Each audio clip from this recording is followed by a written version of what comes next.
나누고 비우고 섬기고 사랑하는 찬양입니다.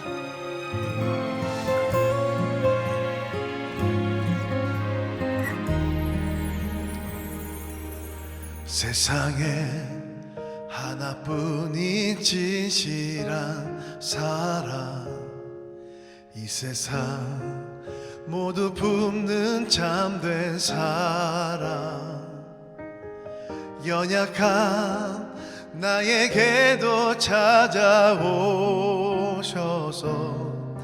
그 사랑 내가 전하게 하네. 부족한 입술로 주 찬양합니다. 부족한 나를 드려 예배합니다. 헛되고 거짓된 마음 다 버리고 주 품에 내가 안기어가리. 나누고 비우고 섬기고 사랑하는 하나님의 성실한 일꾼 되기. 세상의 어떤 것도 이기지 못하는 예수의 사랑의 마음으로 살아내게 하소서. 아멘. 세상에 하나뿐인 진실한 사랑, 이 세상 모두 품는 참된 사랑, 연약한 나에게도 찾아오셔서 그 사랑 내가 전하게 하네. 부족한 입술로 주 찬양합니다. 나를 드려 예배합니다. 헛되고 거짓된 마음 다 버리고 주 품에 내가 안기어가리. 나누고 비우고 섬기고 나누고 비우고 섬기고 사랑하는 하나님의 성실한 일꾼 되기. 세상의 어떤 것도 이기지 못하는 예수의 사랑의 마음으로 살아내게 하소서. 가장 먼저 되고 아름다운 주 말씀, 이웃을 내 몸과 같이 사랑해. 지쳐버린 영혼 돌보며 예수 따라가는 하나님의 사람 되게 하소서.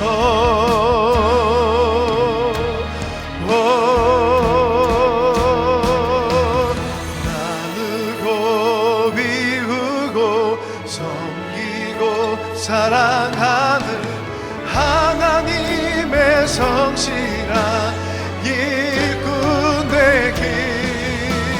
세상의 어떤 것도 이기지 못하는 예수의 사랑의 마음으로 살아내게 하소서.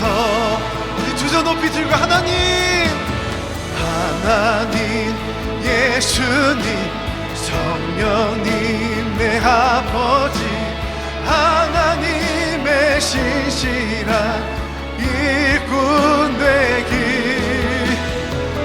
하나님, 예수님, 성령님, 나의 아버지, 사랑과 섬김 살아가게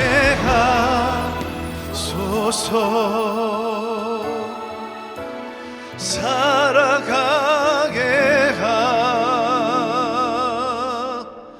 하소서.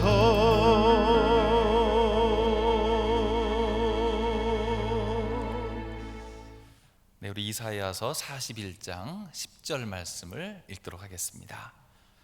두려워하지 말라, 내가 너와 함께함이라. 놀라지 말라, 나는 내 하나님이 됨이라. 내가 너를 굳세게 하리라. 참으로 너를 도와주리라. 참으로 나의 의로운 오른손으로 너를 붙들리라. 오늘 이사야 선지자의 예언의 말씀을 들었는데, 여기서 이사야 선지자는 두 가지를 얘기하고 있어요. 두려워하지 말라, 놀라지 말라. 처음에 이 두 가지로 우리에게 격려하고 있는 걸 볼 수 있습니다. 두려워하지 말고 놀라지 말라는 것은 그 전제 가운데 무엇이 있냐면요, 놀랄 만한 일이 있고 두려워할 만한 일이 일어났다는 것을 이야기하고 있습니다. 우리도 그런 시대를 살고 있죠. 이전에 겪지 못했던 놀랄 만한 일들, 또 두려워할 만한 미래가 우리 앞에 펼쳐져 있는 것 같습니다. 우리가 사는 세상은 분명히 더 풍요로워진 것 같고 또 발전되었습니다. 사람들은 더 많이 배웠고 문명도 발전했고 과학도 이전보다는 훨씬 빠른 속도로 발전되고 있습니다. 그러면 세상이 더 안전해질 것이다, 그렇게 생각했는데 현실은 어떻습니까?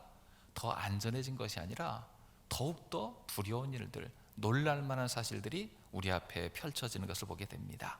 그래서 요즘 같은 시대에 이사야서의 예언의 말씀을 같이 한번 생각해 보는 것은 우리에게 꼭 필요한 일, 이런 두려운 시대를 이기는 지혜가 그 말씀 가운데 있을 것이다 확신하게 됩니다. 먼저 우리가 생각할 것은요, 내 삶에 늘 두려움이 존재한다는 사실입니다.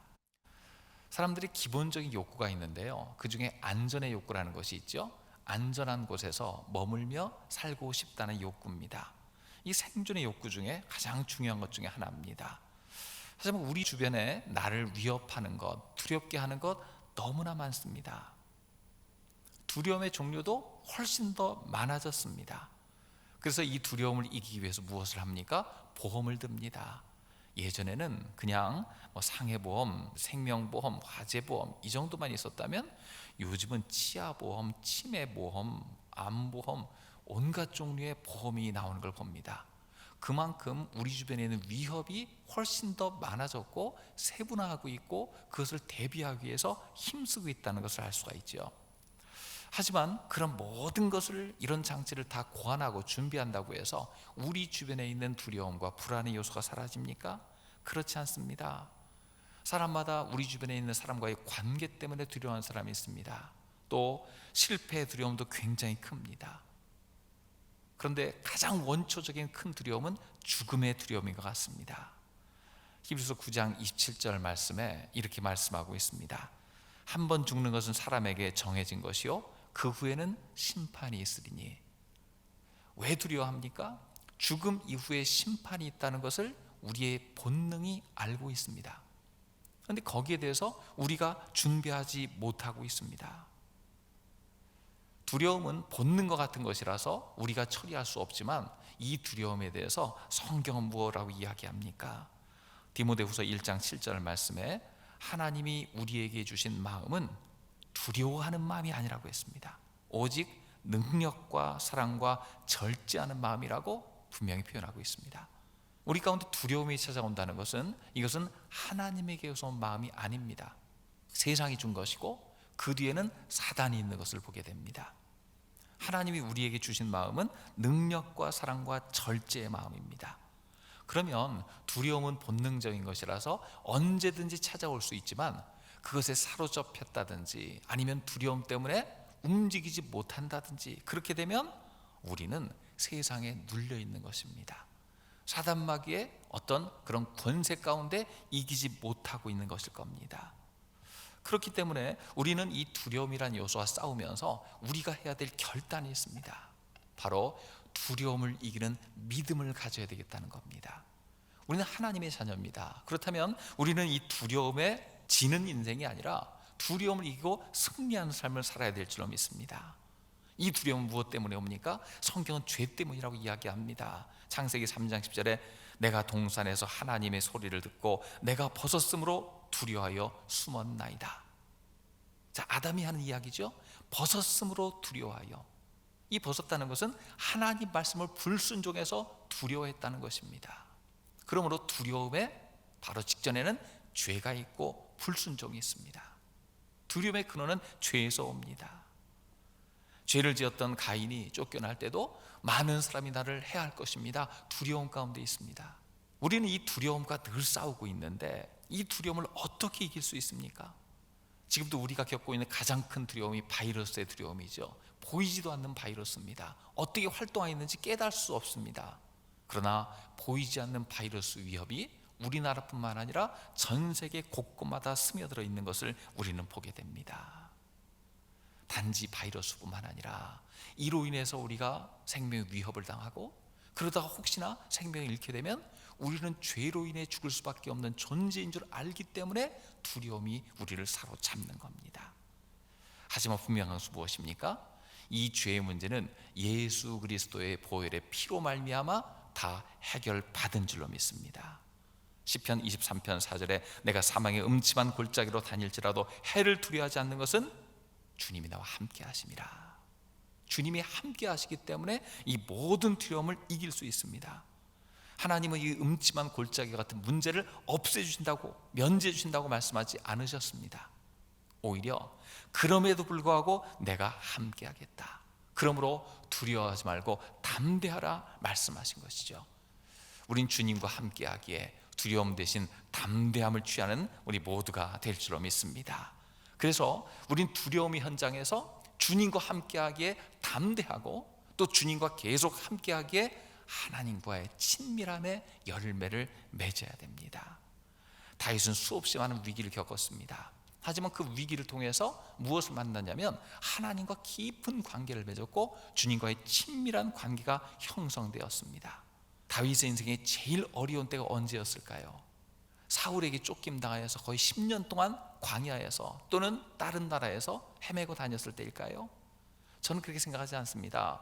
다윗의 인생에서 가장 힘들었을 때는 그가 죄를 저질러서 하나님과의 관계가 끊어지고 두려움 속에 들키지 않을까 조마조마하며 살았던 그때가 제일 힘든 때였을 겁니다.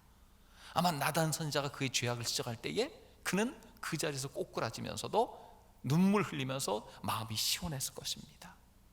하나님과의 친밀함을 다시 회복하고 주님이 주시는 담대함으로 다시 살아가야지, 조마조마해서 죄 때문에 쫓김당하는 삶이 아니라 이제 하나님과 친밀한 교제 가운데 살아가야지, 아마 그런 결심이 있었을 겁니다. 우리도 마찬가지입니다. 이런 위기의 시대 때 우리가 점검해야 될 것은 무엇입니까? 나는 지금 하나님과 어떤 상태인가? 하나님과의 관계를 점검받아야 됩니다. 첫 번째, 하나님과의 관계 점검이 요즘 시대에 가장 중요한 일인 것 같아요. 혹시나 하나님과 나와의 사이를 가로막고 있는 죄의 문제, 잘못된 악한 관습의 문제가 있다면 하나님 앞에 다 내려놓고 회개하고 정결케 되어 용서받으시기 바랍니다. 그리고 두 번째로 하나님과의 정체성을 분명히 해야 됩니다. 하나님이 나를 무엇으로 부르셨는가? 나를 통해서 어떤 일을 하기 원하시는가? 이 환난만한 세상에서 나에게 어떤 역할을 맡기셨는가? 정체성을 분명히 해야 됩니다. 그리고 그 정체성을 분명히 하면서 하나님과의 깊은 시간을 가져야 됩니다. 하나님과의 친밀한 만남이죠. 하나님 말씀을 깊이 묵상하고 또 성령의 역사를 체험하는 시간이 꼭 필요합니다. 사람과의 만남이 쉽지가 않고 단절되었을 때, 이럴 때 하나님과의 만남을 더 깊이 가져서 더 정결해지고 하나님과 친밀한 관계가 되어야 될 줄로 믿습니다. 그럴 때에 우리에게 닥친 위기는 기회가 되어서 앞으로 미래를 준비하는 지혜를 하나님이 허락해 주실 것입니다. 코로나 이후 어떻게 바뀔지 세상 사람들이 온갖 이야기를 다 합니다. 그 중에 정답이 있을 수도 없고 없을 수도 있습니다. 하지만 분명한 것은요, 하나님 앞에 기도하고 나갈 때 하나님께서 미래를 준비하는 신비한 지혜를 우리에게 더해 줄 것이라는 사실입니다. 지금 시대 두렵습니다. 하지만 이럴 때일수록 하나님께 가까이 가서 하나님과의 친밀함을 회복할 때, 죄를 깨끗하게 함을 받고 하나님과의 관계가 바로 형성될 때, 이런 위기의 때에 하나님이 열어주시는 새로운 미래를 준비하는 지혜를 갖게 될 줄로 믿습니다. 우리가 함께 이런 마음 가지고 기도하면서 이 위기의 때에 기도로 승리하는 우리 성결 가족들, 우리 모든 분들 되시기를 주의 이름으로 축복합니다. 우리 함께 기도하는 시간을 갖고자 합니다. 우리 함께 기도할 때에 한 4가지 정도 기도했으면 좋겠는데요, 두려움에 압도당하지 말고 주님과 친밀해지는 기회가 되게 해달라고, 또 잠시 멈추어 있는 시간이 자신의 본 모습을 직시하는 시간이 될 수 있도록 인도해달라고, 또 하나님께서 기도 중에 우리에게 알려주시는 우리 안에 숨어있는 죄와 악한 습관이 해결되는 기간 될 수 있도록 인도해달라고, 또 미래를 대비하는 지혜를 주셔서 달라진 세상을 바로 인도하는 교회와 성도가 될 수 있도록 지켜달라고, 우리 주여 한번 부르고 잠시 합심하여 기도합니다.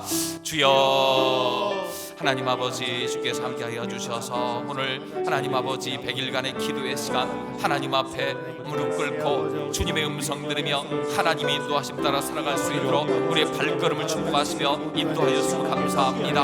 하나님 아버지, 이곳에 접속하여서 하나님 앞에 기도하며 간구하며 마음을 모을 때에 하나님 이 모든 기도 제목이 은혜 가운데 이루어지는 복된 시간 될 수 있도록 역사해 주시기 원합니다. 하나님 아버지, 두려움에 압도되지 않게 하여 주시옵소서. 주님과 더 친밀한 시간을 갖는 우리의 성도들 될 수 있도록 역사해 주시기 원합니다. 하나님께서 잠시 멈추게 하실 때에 그 시간이 자신의 본 모습을 직시하며 하나님 앞에 어떤 사람이 되어야 될 것인가 깨닫는 시간 될 수 있도록 역사해 주시기 원합니다. 하나님이 드러내시는 죄악과 악한 관습을 우리에게 보여주십니까? 하나님 아버지, 그것을 보고 마음을 깨뜨려 기도하며 하나님의 음성 듣고 주님의 뜻 가운데 살아가는 우리가 다 될 수 있도록 통하여 주시옵소서.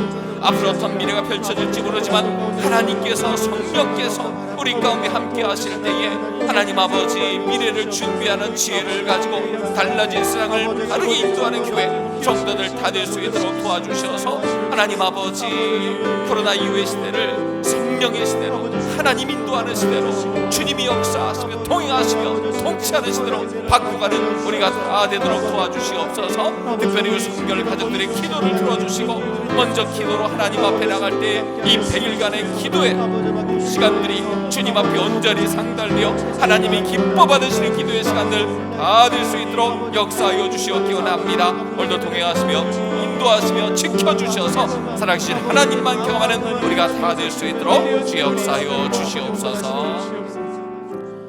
하나님 아버지, 오늘도 주님 앞에 이 100일의 기도를 작정하고 우리 개인을 위해, 몸된 교회를 위해, 이 나라와 민족, 병든 열방을 위해 기도할 수 있는 시간을 허락해 주셨으면 감사합니다. 하나님 아버지, 이 어려운 위기의 때에 우리가 두려움에 압도되어 있는 사람 되기를 원치 않습니다. 오히려 주님과 더 가까이 보내는 시간 속에서 하나님과의 친밀감이 회복되고 담대한 믿음을 회복하는 우리 모두가 될 수 있도록 통행하여 주옵소서. 잠시 멈춰 있는 시간들이 자신의 본 모습을 직시하고 특별히 하나님께서 나를 부르실 때 나에게 맡기셨던 사명을 재확인하는 기회가 될 수 있도록 역사하여 주옵소서. 하나님께서 우리 기도 중에 드러내 보이시는 죄가 있다면 철저히 회개하여 정결케 되게 하시고, 형통치 못하게 막는 악한 관습이 있다면 이 기회에 그것을 다 드러내어 해결받게 하여 주옵소서. 미래는 어마어마한 변화가 다가올 것인데 미리 말씀과 기도로 성령 충만하로 대비하여서 미래를 은혜 가운데 준비할 수 있는 우리 모두가 될 수 있도록 통행하여 주옵소서. 지금도 고통받는 이웃들이 있습니다. 볼 때마다 중보하여 기도할 때 하나님 살 길을 허락하여 주시고 무엇보다 살아계신 하나님 만나게 해 주옵소서.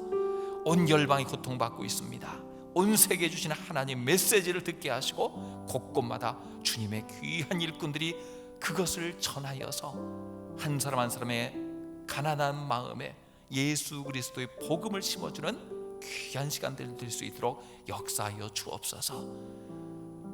늘 문제를 변하여 복을 만드시는 전화위복의 하나님을 믿습니다. 하나님께서 역사하시고 승리하실 것을 믿고 감사드리며 예수님 이름으로 기도드렸습니다. 아멘.